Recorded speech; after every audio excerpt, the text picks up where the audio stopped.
குழந்தைகளும் இஸ்லாமிய கல்வி என்று சொல்கின்ற பொழுது குழந்தையினுடைய முதல் ஆசான் தந்தை. 60 வருஷம் உயிரோட வாழ்ந்த இந்த மகனுக்கு நான் ஒரு வார்த்தை குர்ஆனை சொல்லிக் கொடுக்க இல்லை என்றால் நீங்க கோடான கோடி அவருக்கு கொடுத்து என்ன பிரயோசனம்?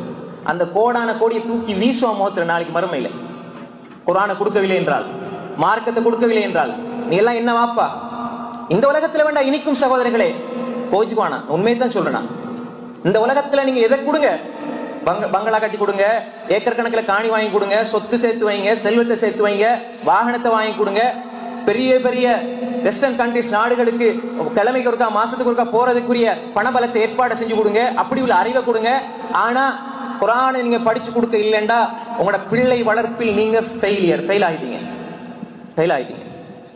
ஏன் அல்லாஹ்வுடைய கலாம உங்களோட மகனுக்கு சொல்லி கொடுக்க உங்களுக்கு முடிய இல்லை என்றால், பெருசா மீட்டிங் பெரிய பெரிய இது கான்ஃபரன்ஸ்ல நாங்க பேசுறோம், எந்த பிள்ளையை நான் இப்படி வளர்த்து பிரான்ஸ்ல எப்படி, யூகேல எப்படி, இங்க வச்சு இந்த லெவல்ல வச்சிருக்கிறேன் பாத்தீங்களா? பிள்ளை வளர்ப்புக்கு இவர் உதாரணம். அந்த பிள்ளை கூப்பிட்டு எப்படி உதவு செய்யறன்னு கேட்டால் தெரியாது, சூரா ஃபாத்தியா ஓதுனா தெரியாது. இது கேடுகட்ட வளர்ப்பு, இது நல்ல வளர்ப்பு அல்ல. அல்லாஹ்வை படித்து கொடுக்காமல், அல்லாஹ்வுடைய கலாமை படித்து கொடுக்காமல் நீ உலகத்துல எதை கொடுத்தாலும் நீ பிள்ளையை ஒழுங்கா வளர்க்கையில, இப்ப நான் சொல்றது கசக்கும், மறுமையில இதே வார்த்தையை உங்களது பிள்ளை அல்லாஹ்வுக்கு முன்னால் சொல்லும் பொழுது